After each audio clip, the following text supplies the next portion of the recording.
Good morning student, I am Pratiksha कैरेट from Sunita global school. अपन ने चैप्टर 8 देखा था which is wind storm and cyclone. इसके अपन ने कुछ टॉपिक्स देखे थे, जैसे कि एयर कैसे प्रेशर लगाती है, या कोई भी ऑब्जेक्ट पे जब अपन उसको ब्लो करते हैं तो उस पर कैसे प्रेशर बनता है, कौन सी पोल से बीच में एयर आती है, और जब एयर को गर्म करते हैं या एयर गर्म होती है तो वो ऊपर की तरफ उड़ती है। अपन ये सारे टॉपिक्स देखे थे।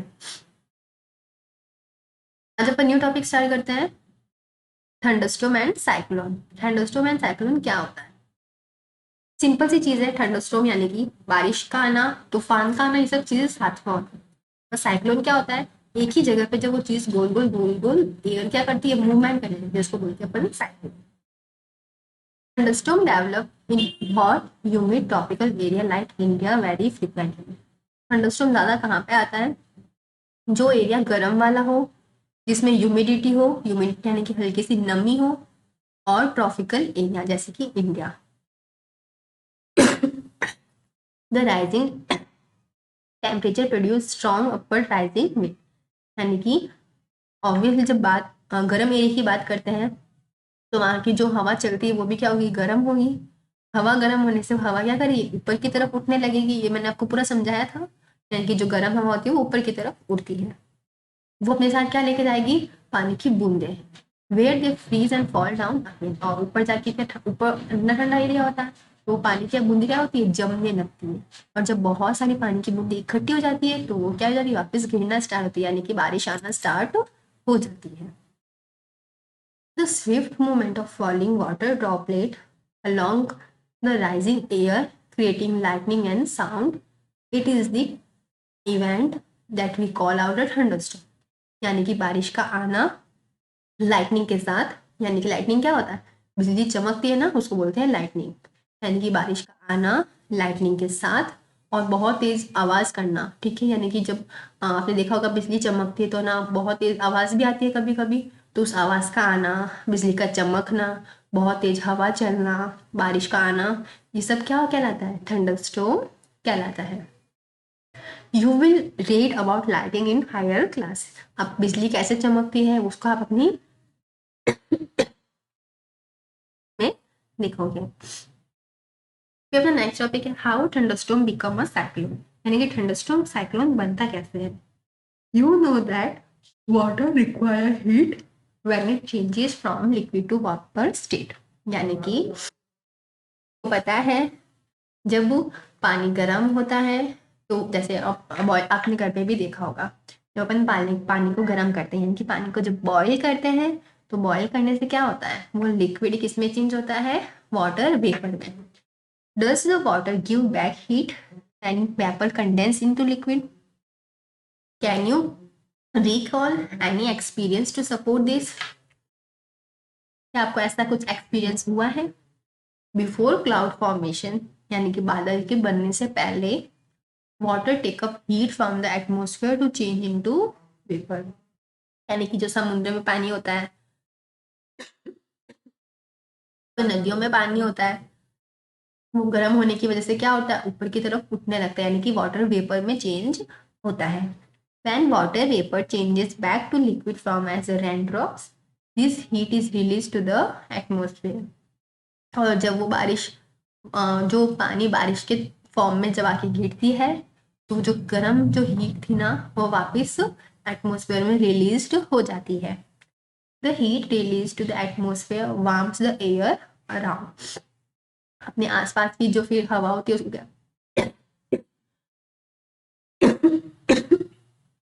सॉरी अपने आसपास की जो एयर होती है उसको क्या करती है, गर्म करती है। The air tends to rise and causes a drop in pressure. जो एयर होती है वो ऊपर की तरफ उठने लगती है, इसकी वजह से प्रेशर कम होने लगता है। प्रेशर कम होगा तो आसपास की एयर क्या करेगी, उस जगह पे आएगी। ये मैंने आपको पूरा अच्छे से समझा दिया था कि कैसे प्रेशर कम होने की वजह से आसपास की एयर आती है। तो more air rushes to the centre of the stone. जैसे जैसे एक ही जगह पे देखो, इस पॉइंट पे इस पॉइंट पे प्रेशर कम हो गया था तो आसपास की हवा क्या आ रही थी, इसके पास आ रही थी, इस तरीके से। और आसपास की हवा जब यहीं यहीं पे घूम रही थी तो इससे क्या फॉर्म हो गया, साइक्लोन फॉर्म हो गया। यानी कि जब सारा प्रेशर एक ही साइड में लग जाएगा, यानी कि सारी आसपास की हवा एक ही साइड में आ जाएगी, एक ही जगह पे आ जाएगी, तो उस वजह से गोल गोल हवा घूमने लगेगी, और हवा गोल गोल घूमने लगेगी तो क्या फॉर्म करेगी, cyclone.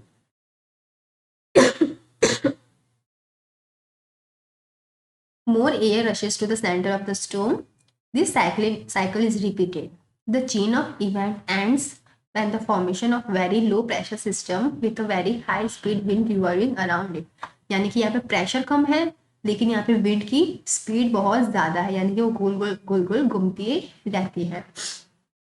It is this weather condition that we call cyclone. और वो कौन सा, उसको क्या बोलते हैं अपन, cyclone. Factors like wind speed, wind direction, temperature and humidity contribute to the development of cyclone।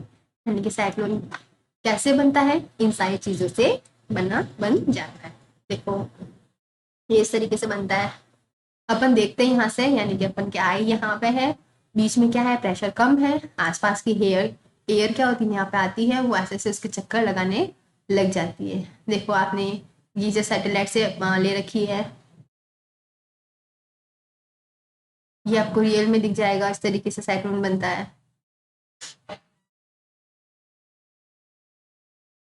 अब देखो साइक्लोन तो बन गया, अब उससे साइक्लोन से क्या क्या चीजें खराब होती है वो देखते हैं। Destruction caused by cyclone. Cyclone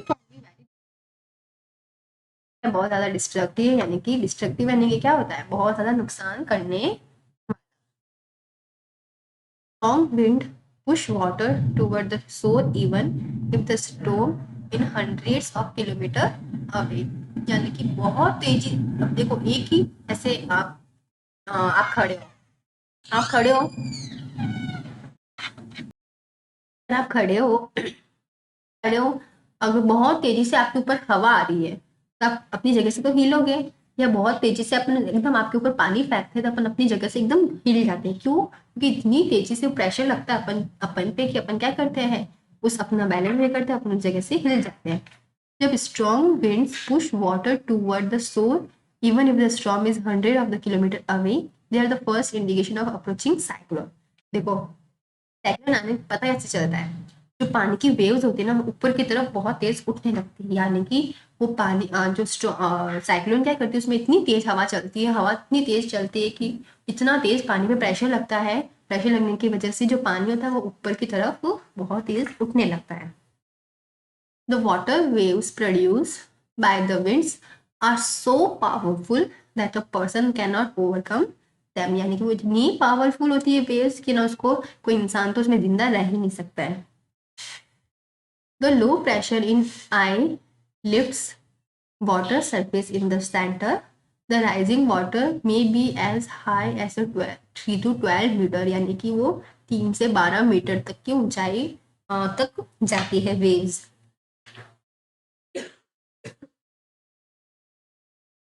It appear like a wall moving down the toward the shore। यानी कि ऐसा लगता है कि ना पानी की दीवार बन गई हो। As a result, the sea water enters the low-lying coastal area। और उससे क्या होता है, जो भी समुद्र के आसपास रहते हैं या फिर पानी के आसपास रहते हैं तो फिर पानी कहाँ चला जाता है, उनके एरिया में, यानी कि कोस्टल एरियाज में चला जाता है। कोस्टल एरिया कौन सा एरिया होता है, जो लोग समुद्र के आसपास या फिर पानी के आसपास रहते हैं उसको बोलते हैं coastal areas. causing severe loss of life and property। उससे क्या होता है, लोग भी मरते हैं और कितना ज्यादा नुकसान होता है। It also reduce the fertility of the soil. और इससे पानी भी सॉइल मिट्टी भी खराब होती है। कंटिन्यूस हैवी रेनफॉल में further version the flood situation. और इससे क्या होती है, बाहर आने की भी सिचुएशन बन जाते हैं। High speed winds accompanying a cyclone can damage house and other communication system. अब आपको पता है जब आंधी तूफान आते हैं जो बिजली के पोल्स होते हैं ये भी गिर जाते हैं, टेलीफोन के वायर या फिर कम्युनिकेशन सिस्टम, ये सब कुछ खराब हो जाता है। This tremendous loss of life and property. यानी कि बहुत ज़्यादा नुकसान होता है, इंसानों का भी होता है, यानी कि इंसान हो, एनिमल्स हो, इनका भी नुकसान होता है और प्रॉपर्टी का भी नुकसान होता है। अब हम बात करते हैं टॉर्नेडो। टॉर्नेडो क्या होता है? In our country they are not very frequent, यानी कि अपने कंट्री में ज़्यादातर नहीं आते हैं। और tornado is a dark funnel shape cloud that reaches from sky to ground. यानी कि टॉर्नेडो क्या होता है? एक बड़ा सा फनल शेप होता है ना, यानी कि इस टाइप का शेप, ये फनल का जैसा कोन होता है ना, अपन जो कोन आइसक्रीम वाला खाते हैं, इस टाइप का फनल का शेप होता है, जो कि किससे बना हुआ होता है? एकदम वो अंधेरा वाला, इतनी डार्क होता है, एकदम अंधेरा होता है। वो एक्चुअली में होता क्या है, जो बादल होते हैं ना, वो इस तरीके का स्ट्रक्चर बना के ग्राउंड पे आ जाते हैं। Most of the tornadoes are weak. वो ज़्यादातर जो टॉर्नेडोज बनते हैं वो इतने ज़्यादा पावरफुल नहीं होते, वीक ही होते हैं। और violent tornado can travel at a speed of about 300 kilometre पर, यानी कि जो नॉर्मल सा जो टॉर्नेडो होता है वो 300 किलोमीटर पर आवर की स्पीड से चलता है। टॉर्नेडो में फॉर्म विद इन साइक्लोन, और टॉर्नेडो साइक्लोन के अंदर भी बन सकता है। The whole coast line of India is vulnerable to cyclone, particular to the east coast, यानी कि इंडिया की जितनी भी जो कोस्ट लाइन्स हैं वहाँ पे साइक्लोन आने की संभावना ज़्यादा होती है, क्योंकि आसपास क्या होता है? पानी होता है। The west coast of India is less vulnerable to the cyclonic storm, both in the terms of intensity and frequency of the cyclone. और वेस्ट साइड होता है, कोस्ट का वेस्ट साइड, वहाँ पे। फिर नेक्स्ट है इफेक्टिव सेफ्टी मेजर्स। आपको क्या क्या ऐसी चीज़ें करनी चाहिए ताकि आप इन चीज़ों से बच सको। Cyclone forecast and a warning service, यानी कि जो भी आपकी न्यूज़ में आती रहती है आप उनको सुनो और वो जो ऐसा बोलते हैं आपको वैसा करना चाहिए। Rapid communication of warning to the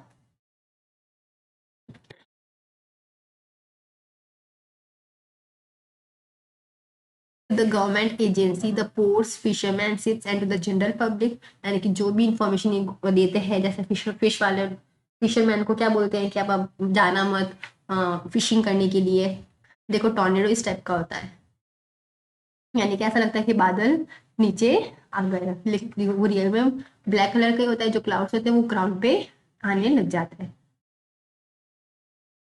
construction of cyclone shelters in the cyclone prone areas and administrative arrangement for moving people fast to safer place, यानी कि आपको ऐसी बिल्डिंग बनानी चाहिए जिससे साइक्लोन ज़्यादा नुकसान नहीं दे पाए, यानी कि अभी मॉडर्न टेक्निक से उनको बनाना चाहिए। On the part of the people, we should not ignore the warning issued by meteorological department through TV, radio और newspaper। अब यानी कि इंसानों को क्या क्या ध्यान रखना चाहिए? We should make necessary arrangement to shift the essential household goods, यानी कि अपने घर की जो काम की जो चीज़ होती है उनको उठा के ले जाना चाहिए एक जगह से दूसरी जगह। ऐसा नहीं है कि जो अपन को दिख रहा है चेयर्स पड़ी है तो चेयर्स ले जाओ, अलमीरा पड़ी तो अलमीरा ले जाओ, टेबल पड़ी हो टेबल ले जाओ, यानी कि जो जैसे अपन के लिए जो इंपॉर्टेंट होती है, जैसे कि खाना इंपॉर्टेंट होता है, शायद ऐसे रख लो। भी जो चीज़ अपन के लिए काम आ सकती है उसको आप लेके जा सकते हो। Domestic animal and vehicles accepted to the safer place, यानी कि जो डोमेस्टिक एनिमल्स हैं उनको लेके जाओ। Avoid driving on the roads through the standing water as flood may have damage the roads, यानी कि जो पानी बहता हुआ पानी आता है ना, वहाँ पे अपन को कभी नहीं जाना चाहिए, क्योंकि कब वो फ्लड में चेंज हो जाए अपन को कुछ पता नहीं चलता है। Keep ready sorry keep ready the phone number of all emergency service like police, fire brigade and medical center, यानी कि जो भी आपके इमरजेंसी वाले नंबर है इनको हमेशा सेव करके रखना चाहिए। Some other precautions if you are staying in cyclone hit area, यानी कि आप ऐसे जगह पे रहते हो जहाँ पे साइक्लोन आता रहता है तो उसके और भी क्या क्या प्रिकॉशंस होते हैं। Do not drink water that could be contaminated, always store drinking water for emergency, हमेशा पानी को स्टोर करके रखना चाहिए इमरजेंसी के लिए। गंदा पानी नहीं पीना चाहिए, गंदा पानी पियोगे तो आप और ज़्यादा बीमार हो जाओगे, और उस कंडीशन में वो ऐसी होती है कि कोई अपन को अच्छे से डॉक्टर नहीं मिल पाते हैं, तो बहुत इमरजेंसी वाली कंडीशन हो जाती है। Do not touch wet switches and fallen power lines।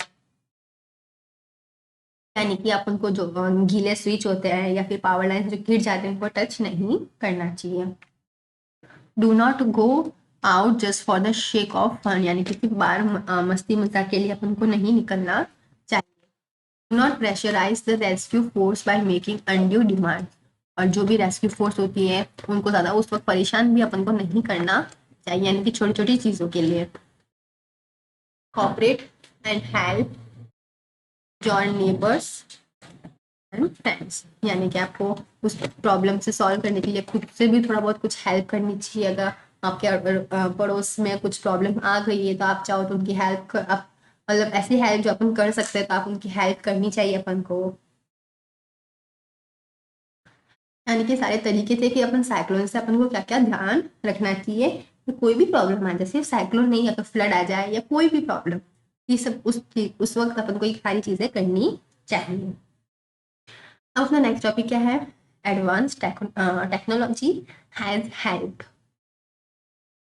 अपन अपनी नेक्स्ट क्लास में देखेंगे। नेक्स्ट क्लास में अपना ये चैप्टर भी कंप्लीट हो जाएगा। वैसे छोटा चैप्टर भी इसको अभी आपको कंप्लीट कर देती हूँ, ठीक है। तो देखो फटाफट इसको। These days we are better protected in the early part of the last century. Coastal residents may have had less than a day to prepare or evacuate their homes for oncoming cyclone। यानी कि जो coastal area के पास जो लोग रहते हैं ना, उन पे थोड़ी ज़्यादा मुश्किल होती है। क्यों? क्योंकि साइक्लोन जल्दी जल्दी आने लगता है, उनको समझ में नहीं आता कि वो क्या करें, क्योंकि वो ऑलरेडी तो कोस्टल एरिया में रहते हैं, उनको टाइम भी कम मिलता है कि जल्दी उस जगह को खाली कर दें। The world today is very different thanks to satellite and radar. A cyclone alert or cyclone watch is issued 48 hours in advance of any expected storm, and a cyclone warning is issued to 24 hours in advance। लेकिन अब क्या हो गया है, satellite की वजह से हमें पहले ही ये सारी प्रॉब्लम्स का पता चल जाता है।